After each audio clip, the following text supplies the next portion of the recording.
एक है मल्लू राम, लंबा चौड़ा ताकतवर पहलवान, रंग काला और मन से कोमल। सबकी सहायता करने वाले मल्लू का छोटे बड़े सभी सम्मान करते थे, पर उसे एक चिंता बहुत सताती कि पहलवान होते हुए भी आज तक उसने एक भी कुश्ती नहीं लड़ी। मल्लू सुबह सुबह अखाड़े पहुंचकर दंड बैठक, भार उठाना, कुश्ती के दांव पेंचो आदि का मन से अभ्यास करता। एक दिन मल्लू पहलवान दंड बैठक कर रहा था, तब राधे नामक एक अन्य पहलवान उस्ताद से, सुना है उस्ताद जी, अब की होने वाली कुश्ती भयंकर होगी। परमल अखाड़े का जगत सिंह भाग ले रही है, उसके सामने सब चीनी कम चाय है। अब मैंने भी सुना है। उस्ताद जी, हमारे अखाड़े में कौन जा रही है, या आप जग्गा सिंह के आगे किसी को न भेजो जो बड़ बोले। जाकर बबुआ को बुला। बबुआ आता है। जी उस्ताद। रे बबुआ, जग्गा वाले दंगल में तेरा नाम लिखवा दे, जैसी आपकी इच्छा। शाबाश, अच्छे से अभ्यास करो। जग्गा को हरा कर इस अखाड़े की लाज रखनी है तुझे। फिर वह मल्लू को बुलाता है। ए मलुआ, इधर आओ। देखो, ये बबुआ तुम्हारे साथ कुश्ती का अभ्यास करेगा। जग्गा को हराना है, तुम इसको अपने दाव पेच भी सिखा दो। वो तो ठीक है उस्ताद, पर क्या आप मुझे भेज दो दंगल में, मैं उसकी चटनी बना दूंगा। तुम न रहने दो, जितना कहा है बस उतना ही करो। मलुआ और बबुआ अभ्यास करते हैं। उसके बाद घर पहुंचकर मल्लू थोड़ा उदास हो जाता है। क्या हुआ बेटा, आज इतने उदास क्यों हो? पिताजी, उस्ताद जी मुझे कभी कुश्ती लड़ने नहीं भेजते। कोई बात नहीं, भेज देंगे। इतने साल हो गए, मैंने आज तक एक भी कुश्ती नहीं लड़ी। कोई कारण तो होगा जो आज तक तुम्हें नहीं भेजा। मल्लू ये बात सुनकर चुप हो जाता है। सुबह अखाड़े में उस्ताद मल्लू, बबुआ और राधे को कुछ समझाते हुए तब दूध वाली आ जाती है। कहिए उस्ताद जी, कितना दूध रखवाना है? आज तुम कैसे आ गई? तुम्हारा पति कहाँ है? रोज तो वही आता है। उसे नौकरी मिल गई है, आज से मैं ही आऊंगी। इतनी महंगाई में खाली दूध के काम से घर नहीं चलता। ठीक है, 10 लीटर रखवा दो। बबुआ दूध का डिब्बा उठाकर अंदर लाता ही है कि एक आदमी भागता हुआ, चिल्लाता हुआ अखाड़े में आता है। उस्ताद जी वो। अबे क्या हो गए हो? इतना चिल्ला का रही हो है? वो लाला जी चलते चलते सड़क पर गिर गए, पैर मुड़ने से उठ नहीं पा रहे, किसी को भेजो जल्दी से। कौन से लाला? वो मोटे पेट वाले। वो जो 200 किलो का है? हाँ उस्ताद जी, वही। वो ऐसे न उठ पाएंगे, तुम सब जाओ मदद करने के लिए। ओ बबुआ, मलुआ, चलो रे, जल्दी चलो। राधे, बबुआ और मलुआ सड़क पर पहुंचते हैं। मोटे पेट वाला व्यक्ति सड़क पर गिरा हुआ था।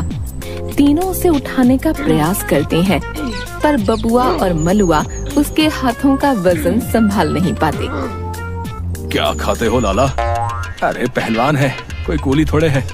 मलुआ अकेले ही सेठ के पैरों को उठा लेता है, परंतु उन दोनों को देखकर, तुम दोनों छोड़ो, मैं अकेले उठाता हूँ। संभल के भाई, लाला बहुत भारी है। मलुआ बड़ी आसानी से अकेले ही लाला को सिर पर उठाकर ले जाता है। सभी लोग देखते रह जाते हैं। अखाड़े में उस्ताद जी, बुरा न मानो तो एक बात बोलूं?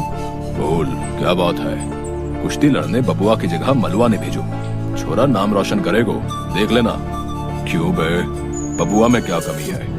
माफ करो उस्ताद जी, मारी और बबुआ की हालत लाला के हाथ उठाते ही खराब होगी, पर ये मलुआ तो अकेले पूरा लाला उठा लियो।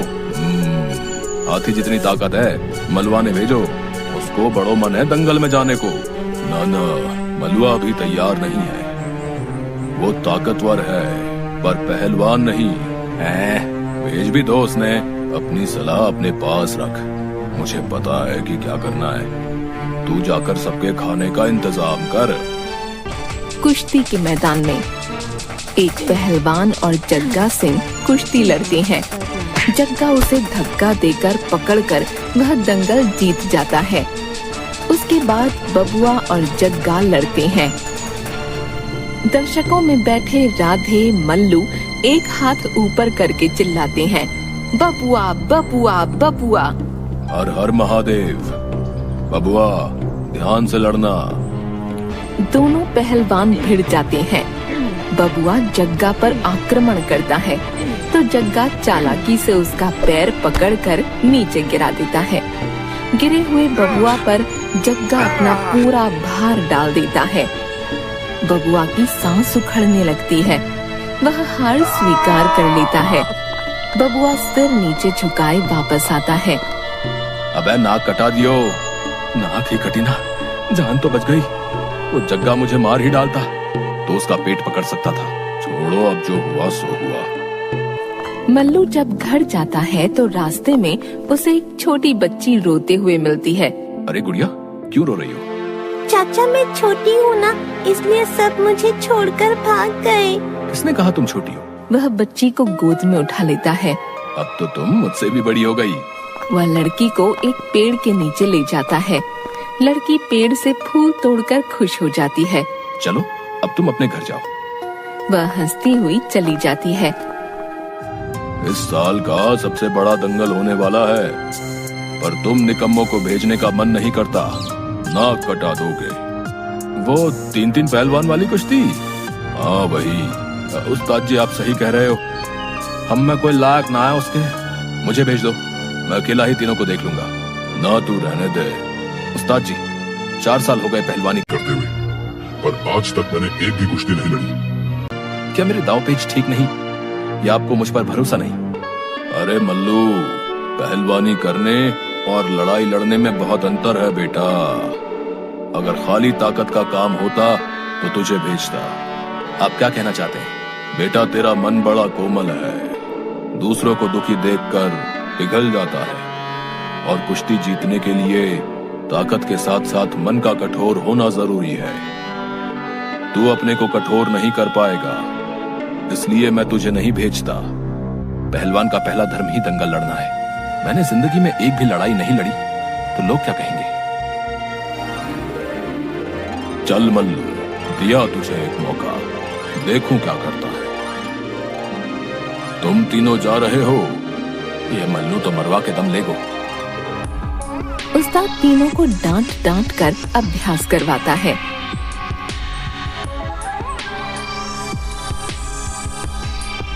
मैदान में बबुआ, मलुआ और राधे के सामने जग्गा सिंह और 2 अन्य पहलवान, तीनों एक एक के साथ लड़ते हुए।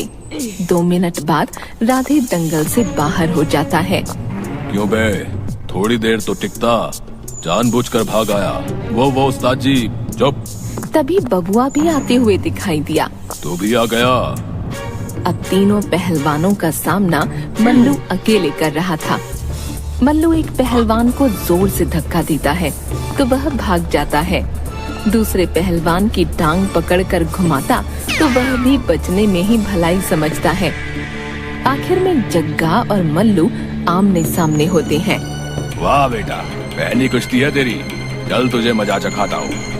जग्गा के आक्रमण से मल्लू को पैर में चोट लगती है। वह संतुलन बना ही रहा था कि जग्गा ने चालाकी से उसी चोट पर फिर आक्रमण किया।